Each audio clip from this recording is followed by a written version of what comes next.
You went into this line of work to help people. And somewhere along the way, the system started asking you to do things that contradicted the very reason you became a clinician. Not once and not in some dramatic single event, but slowly and consistently in wait lists you couldn't shorten, in session caps made no clinical sense, and in policies that prioritize documentation over the human being sitting in front of you.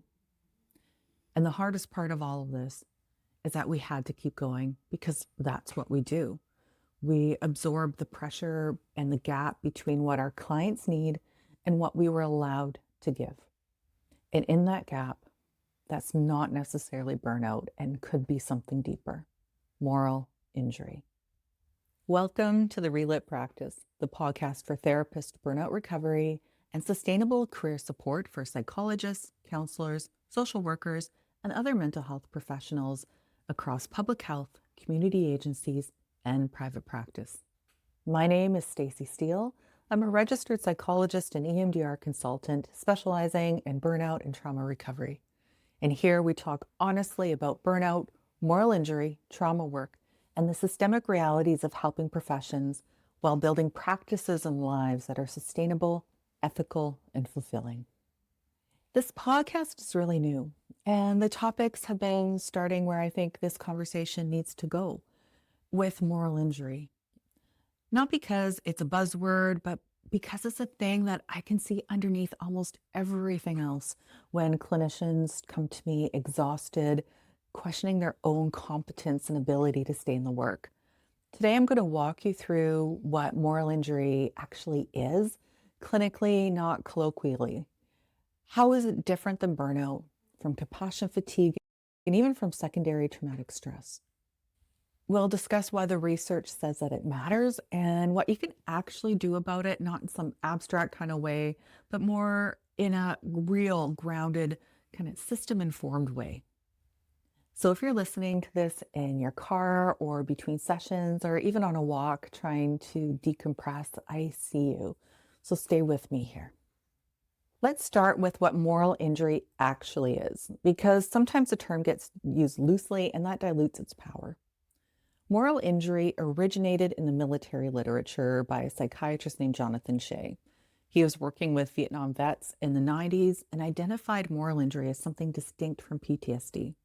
He described 3 requirements: a betrayal of what is morally right by somebody who holds a legitimate authority and in a high stakes situation.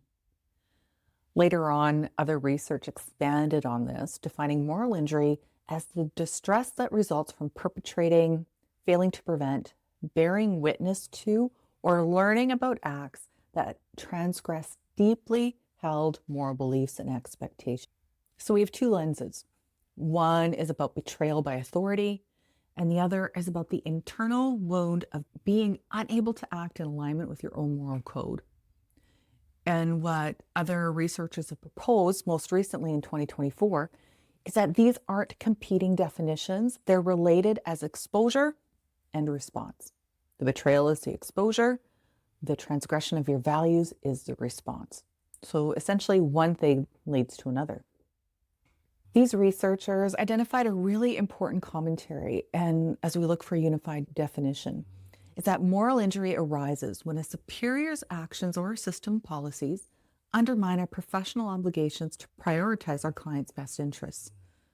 And when that feels unescapable, it really, when you perceive no other way out, there's a resignation and hopelessness that can follow and looks exactly like burnout. They really kind of go hand in hand sometimes.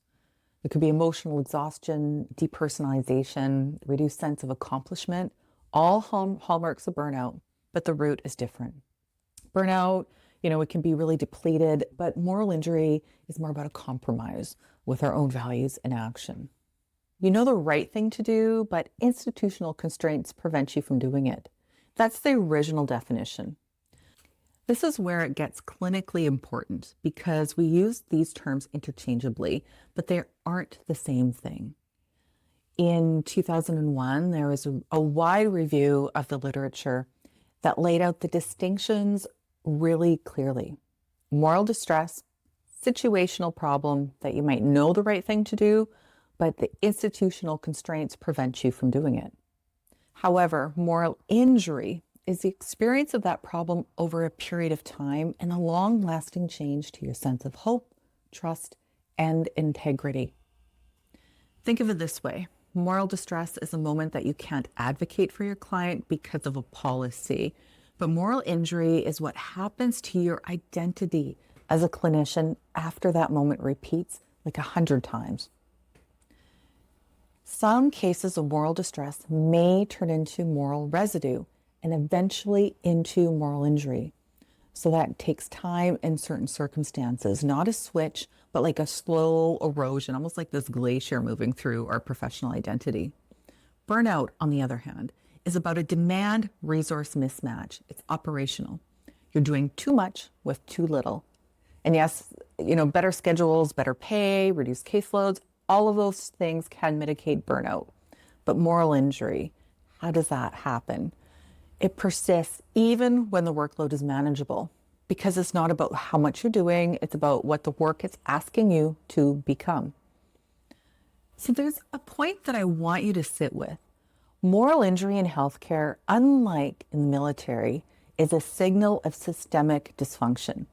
In the military, moral injury is inherent in the contract with society, but the healthcare contract promises healing and care, non-malfeasance, do no harm.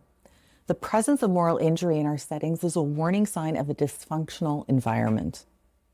So let me give you the numbers, because I think we all need to hear this framed as evidence, not just opinion. There was a longitudinal study published in 2024, one of the very first multidisciplinary studies looking at moral injury exposure and occupational systems and outcomes in healthcare. They followed 473 healthcare workers over 1 year from May 2020 to May 2021. Here is what they found. At the baseline, 76% of healthcare workers reported feeling betrayed by a healthcare or public health organization. 41% had witnessed a potentially morally injurious event, and about 18% reported directly participating in one. 76%. So that's not just a few disgruntled employees, that would be the norm. And here's the finding that really hit it home for me. That witnessing a morally injurious event predicted a 66% increase of wanting to leave your job even 1 year later.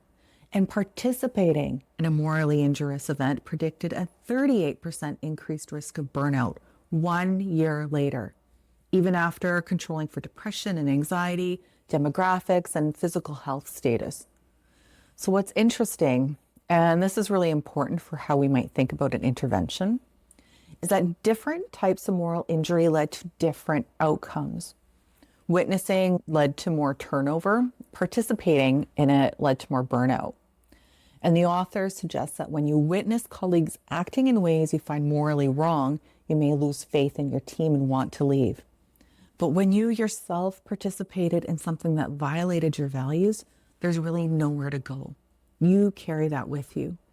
And that can lead into burnout, which is exhaustion, depersonalization, and really feeling incompetent, not ready. There was another meta-analysis published in the European Journal of Psychotraumatology, which pulled together 33 studies from 13 countries representing over 31,000 healthcare workers. And this was published in 2024. They found that moral injury was moderately associated with symptoms of PTSD, depression, anxiety, burnout. And this is the one that kind of made my heart stop a bit. Suicidal ideation. The effect size for suicidal ideation was actually stronger in healthcare workers than in the previous meta-analysis of military veterans. We are seeing equivalent or greater mental health impacts in clinicians compared to combat vets. And most healthcare systems are still responding with wellness webinars. One more finding from that meta-analysis that was also worth saying was samples with higher proportions of nurses showed stronger associations between moral injury and both depression and anxiety.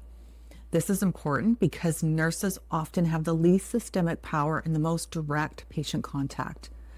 They're the ones absorbing the gap between what should happen and what actually does happen.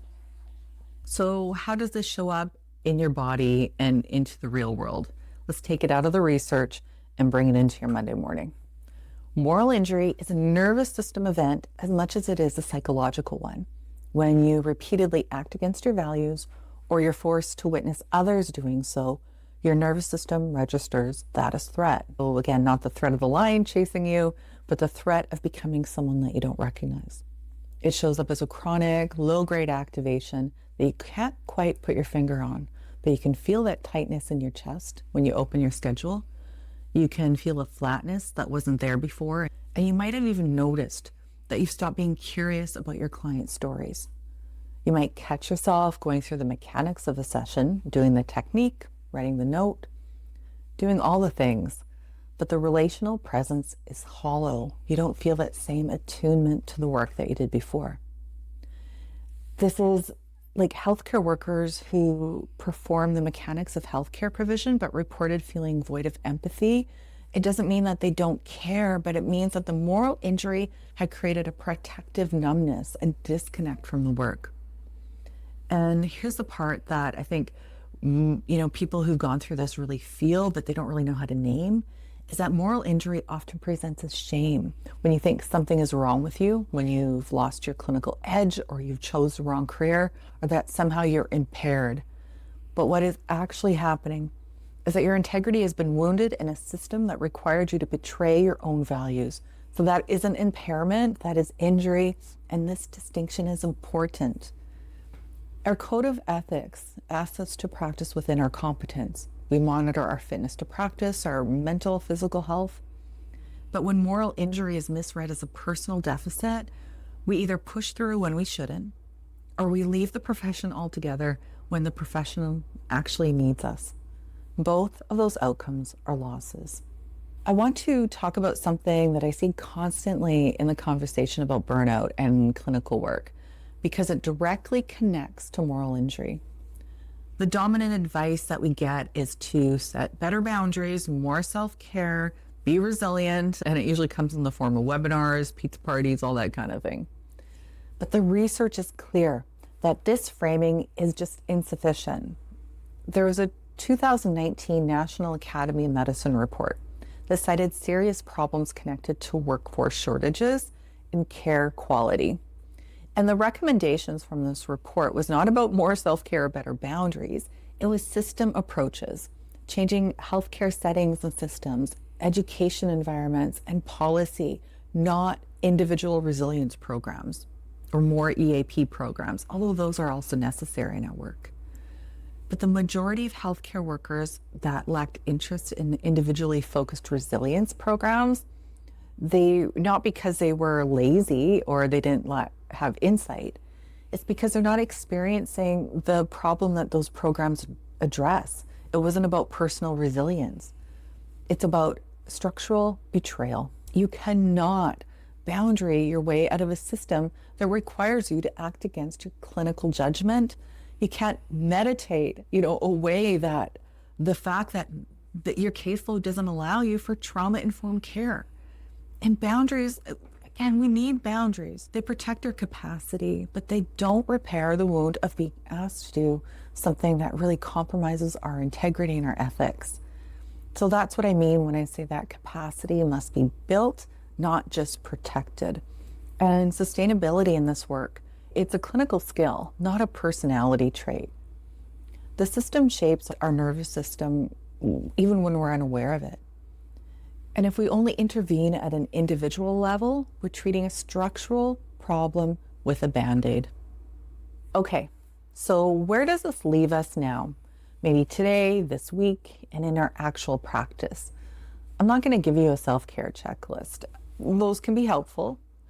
But for this, I'm going to give you 5 things that are grounded in research that you can do today. So the very first one is name it accurately.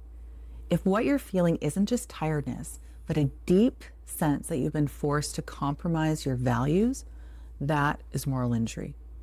Naming it accurately changes the attribution It moves the locus from I am broken to that reframe alone can begin to shift us out of shame and into clarity. Number 2, identify what type of exposure is driving the distress. Are you witnessing things that violate your values? Are you being asked to participate in something that goes against your own clinical judgment and contradicts your ethics and integrity? Are you experiencing betrayal by a leadership or an organization? Are you given no tools to handle that? Both of those lead to different outcomes and require different responses. Witnessing may mean that you need to find or build a different team culture, but participating means that you may need space for moral repair, acknowledgement and processing, and maybe even potentially self-forgiveness for what you were expected to do. Betrayal may mean that you need to advocate structurally or make decisions about your environment. Number 3, find your people. Moral injury cultivates social disillusionment and alienation. We feel really alone. The antidote is not isolation or solitude, it is community. Spaces where you can speak honestly about what the work is doing without being told to be more resilient or practice those better boundaries. That's why I created the Reset Circle, which is a monthly live peer support group for clinicians, because we can't heal a relational wound in isolation. Number 4, attend to your nervous system, not just your thoughts. Moral injury lives in our body responses: shame, numbness, hypervigilance, and even how we go about the world outside of the session. Cognitive reframing alone won't reach that. So notice where moral injury sits in your body. You can work with a therapist who understands trauma, and also somebody who might be doing somatic approaches, EMDR, trauma-informed work. Those can all be guilt reduction strategies, and there's emerging evidence in this space for how that might heal moral injury. And number 5, stop pathologizing your response to a pathological system. Your distress is not a symptom of weakness. It is a symptom of moral sensitivity and integrity. The research has made several points that moral distress, and by extension, moral injury, can actually be understood as evidence that you possess moral sensitivity and intact values, not the opposite. The clinicians who might feel this the most are often the ones whose moral compass is most finely tuned, and that really matters to this work. This field needs you. Before you go, if today's episode resonated with you, make sure to subscribe so you don't miss future conversations on burnout recovery, moral injury, nervous system healing, and sustainable clinical practice. You can also join the Relight Practice newsletter for grounded tools and reflections, get your free reset checklist based on the 5 pillars, and add your name to the Relight Practice waitlist for upcoming programs. Go to the show notes for links to research and some questions that might help guide you. Thank you for the work that you do and taking time to care for yourself too. My name is Stacey Steele, and I will see you next week.